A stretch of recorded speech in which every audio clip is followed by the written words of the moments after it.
여러분 안녕하십니까? 권순알입니다. 문재인 정권 5년 동안 국민 혈세인 국가 예산, 구체적으로 청와대 특수활동비로 수많은 명품 옷과 장신구 구입 등 사치 행각을 벌인 의혹이 불거진 문 대통령 부인 김정숙 씨가 시민단체에 의해 경찰에 고발됐습니다. 시민단체인 서민민생대책위원회는 김정숙 씨를 강요, 업무상 횡령, 특정범죄 가중처벌법상의 국고 등 손실 위반, 교사 등 혐의로 서울경찰청에 고발했다고 28일 밝혔습니다.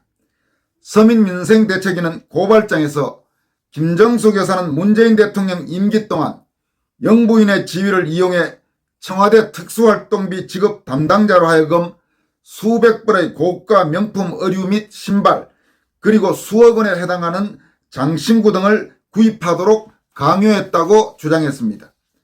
이 단체는 또 이로 인해 특수활동비 지급 담당자들이 어쩔 수 없는 상황에서 이를 집행하여 업무상 횡령죄 및 국고 등 손실 위반을 저지르도록 교사했다고 덧붙였습니다. 이와 함께 청와대가 법원의 공개 결정에도 불구하고 항소를 제기한 것은 후한무치하다며 대통령과 영부인에게 국가 권력과 명예를 부여하고 그에 따른 특수활동비를 사용하도록 세금을 낸 국민이 그 내역을 알고자 하는 것은 법이 허용한 당연한 권리라고 강조했습니다. 지금 김정숙 옷값 논란, 이제 옷값을 넘어서 장신구까지 확산되고 지금 번졌습니다만은 이 문제는 지난 2018년 또 다른 시민단체인 한국납세자연맹이 청와대를 상대로 문재인 대통령 취임 후 특활비 지출 내용과 김정숙 씨의 의상, 액세서리 등 소위 품위 유지를 위한 의전 비용 지출 내역 등 정보 공개를 청구하면서 시작됐습니다. 그런데 청와대는 정보 공개를 거부했습니다. 그러자 납세자연맹은 다시 법원에 소송을 내서 지난달 1심에서 이겼습니다. 1심 재판부는 김정숙 씨 등에 대한 사생활 침해 우려가 있다거나 의사결정 과정에서 공정한 업무 수행에 지장을 초래할 상당한 이유가 있다는 청와대 주장은 비공개 사유가 될 수 없다면서 원고 승소, 피고 패소, 그러니까 소송을 낸 납세자연맹의 손을 들어주고 청와대의 주장이 이유가 없다고 밝혔습니다. 그러자 청와대는 이 1심 법원 판결에 불복해서 다시 2심 재판부로 항소했습니다. 그런데 문제는 곧 이제 5월에 문재인 대통령 임기가 만료가 되면서 지금 청와대가 이 기록들을 대통령 지정 기록물로 지정해버리면 소송으로도 공개가 어려워질 것이라는 우려가 나오기 때문입니다. 그리고 사실은 이 문제는 따져놓고 보면 애당초 1심 판결이 지나치게 늦게 나온 겁니다. 그러니까 당연히 1심 판결이 이렇게 나올 수밖에 없는데 이 문재인 정권 서서히 퍼른 동안 법원이 눈치를 봤다는 그런 지적이 나오는 것입니다. 2018년에 소송을 낸 건데 그게 이제야 나왔으니까 문제가 있는 거죠. 그렇지만 어쨌든 비록 시간은 오래 걸렸지만 그래도 1심 재판부가 법적으로 정확한 판단을 내렸다고 봐야 되는데 그게 바로 문재인 정권이 끝나는 시점 직전에 나와서 현재 청와대가 이걸 대통령 지정 기록물로 지정하는 식으로 해서 아예 앞으로도 공개를 막아버리는 그런 지금 상황이 됐기 때문에 많은 국민들이 이건 납득하기 어렵다 이렇게 보고 있는 것입니다. 거기다가 더구나 최근에 김정숙 씨가 청와대 5년 동안 있는 동안에 입었던 그 화찬란한 옷들이 줄줄이 공개가 되고 각종 장신구들이 공개가 되고 하면서 지금 국민들이 공분하고 있는, 그러니까 이 문제의 심각성을 이미 알고 있었던 그런 일부 지식인, 일부 국민들은 있었지만은 이 문제를 그동안 많은 국민은 모르고 있었단 말입니다. 그런데 이제 최근 들어서 드디어 제도권 언론에서도 본격적으로 이 문제를 집중적으로 보도하기 시작하면서 그동안 사정을 몰랐던 국민들도 사정을 알고 이 도대체 이게 말이나 되는 소리냐. 자기 개인 돈이 몰라도 국민 세금으로 어떻게 대통령 부인이란 여자가 저따위 짓들을 할 수 있느냐고 지금 부글부글 지금 끓고 있는 그런 상황입니다. 그런데 청와대가 김정숙 씨의 옷이라든지 장신구 이걸와 관련돼서 이 내용을 공개할 수 없다고 소송 과정에서 또 밝힌 이유 중에 황당한 이유가 있습니다. 이게 무슨 이유가 또 포함이 되어 있냐 하면 국가안보 등 민감한 사항이 포함돼 국가의 중대 이익을 해칠 우려가 있다. 이렇게 소송 과정에서 주장했다고 합니다. 그러니까 김정숙이 옷값이나 김정숙이 각종 액세서리 장신구 내역 공개 못하는 게 국가안보 등 민감사항이 포함되어 있다. 도대체 이게 지금 말이나 지금 되는 소리입니까?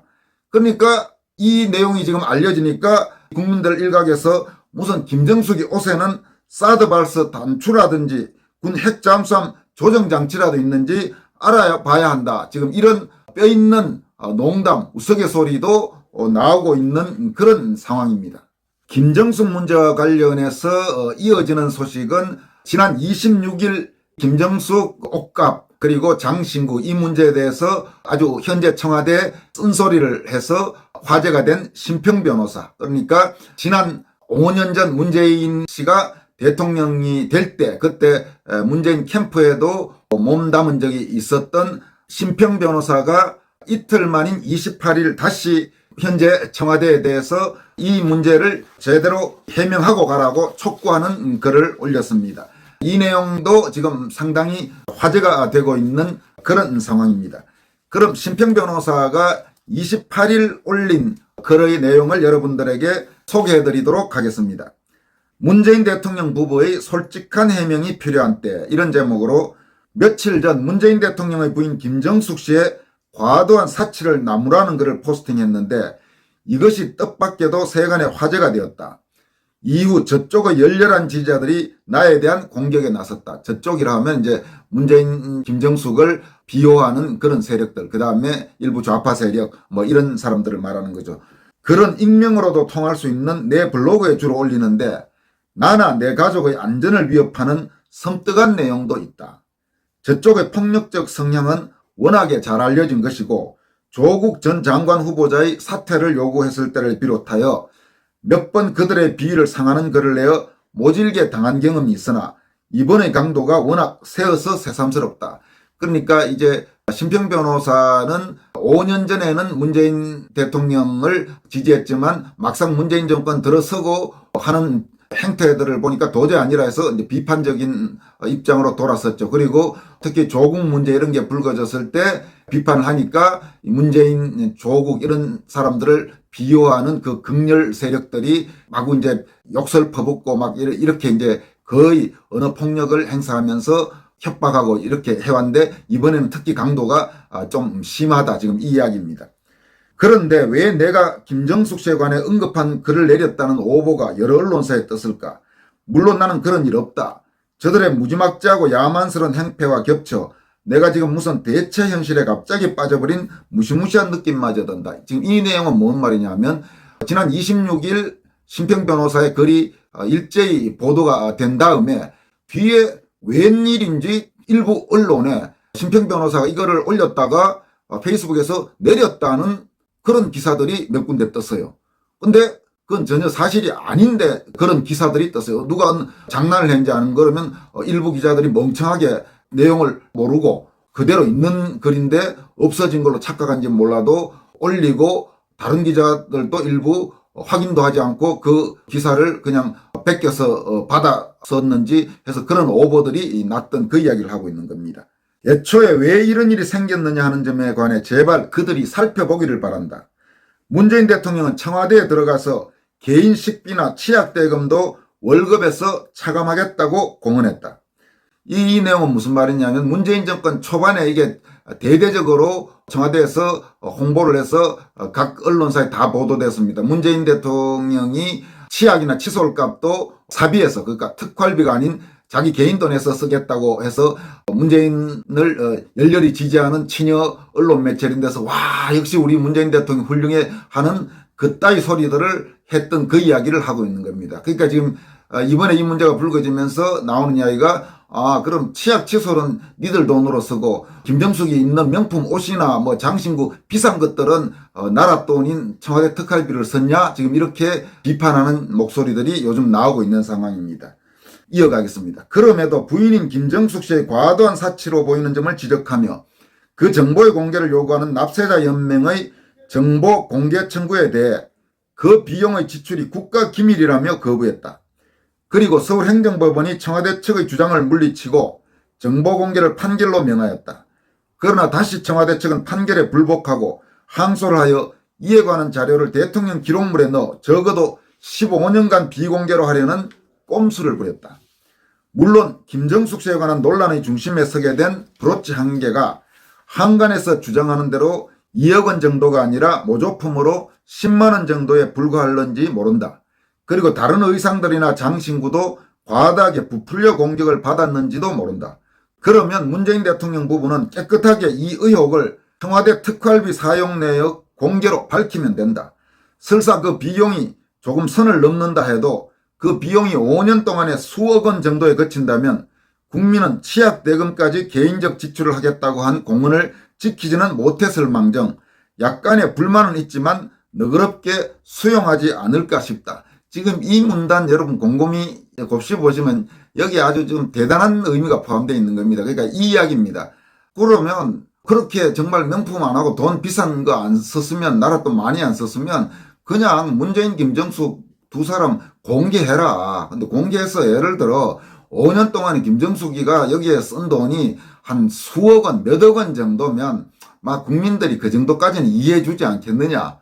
여러분 어떻습니까? 그러니까 이 말에는 심평 변호사는 김정숙 씨가 쓴 청와대 특활비 각종 사치 행각에 쓴 게 수억 원은 훨씬 넘을 거라고 속으로 생각을 하고 지금 약간 말을 비틀어서 이렇게 썼다고 봐야 할 것입니다.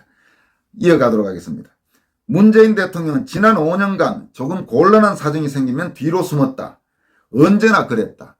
그 공백을 김어준 같은 정권의 프로바커투어란 거는 이제 선동가라는 뜻입니다. 이 프로바커투어들의 선전선동이나 탁현민의 현란한 정치 쇼로 대신해왔다. 이번에 지금 이 문제 불거진 데에도 지금 김어준이가 열심히 지금 김정숙 실드 치고 있는 중입니다. 여러분 뭐 아시는 분들은 아시겠지만 제대로 명품 이런 거 없다 이런 식으로 실드 쳐주고 있는 중입니다. 이제는 그러지 마시고 정정당당하게 솔직하고 겸허하게 이미 국민적 의혹이 돼버린 이 사건에 관하여 해명해 주시기를 바란다. 이 사항은 심평 변호사가 28일 올린 문재인 대통령 부부의 솔직한 해명이 필요한 때라는 제목의 글입니다. 김정숙과 관련해서는 한 건만 더 여러분들에게 오늘 소개해 드리도록 하겠습니다. 국민의힘 정미경 최고위원이 김정숙 문제와 관련해서 청와대가 김정숙 씨의 의전 비용을 공개하라는 법원 판결에 불복한 데 대해 이렇게 말했습니다. 이 김정숙 여사의 옷값이 국가기밀이라면 이제 국가기밀이기 때문에 공개 못한다 이렇게 주장한 걸 이야기하는 겁니다.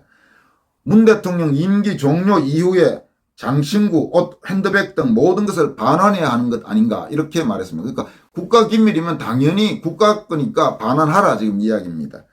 정미경 최고위원은 28일 최고위원 회의에서 왜 이런 일이 벌어졌을까 생각해보니 법원의 공개하라는 판결에 대해 청와대가 공개하지 않겠다는 이유를 들이댄 것이 국가기밀이었기 때문에 이런 일이 벌어진 것이다 이렇게 말했습니다.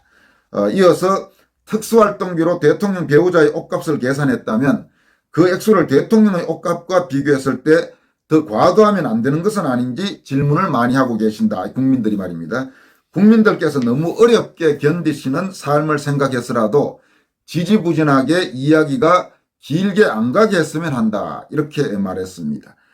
그러면서 정미경 최고위원은 문재인 대통령이 집권하기 전, 대통령이 되기 전 2015년 당시 야당인 새정치민주연합 대표 시절에 했던 발언을 언급하면서 투명한 공개를 촉구했습니다. 문재인은 2015년 야당 대표 시절에 이렇게 말했습니다. 지금까지 막대한 특활비가 제대로 된 예산심사나 사후감독 없이 마구 지출됐다. 특활비를 투명하게 공개하고 감시해야 한다. 문재인 씨가 2015년에 옳은 이야기 했네요. 청와대 특활비 투명하게 공개하고 감시해야 되겠죠. 문재인 김정숙 씨, 이 약속 꼭 지켜야 됩니다.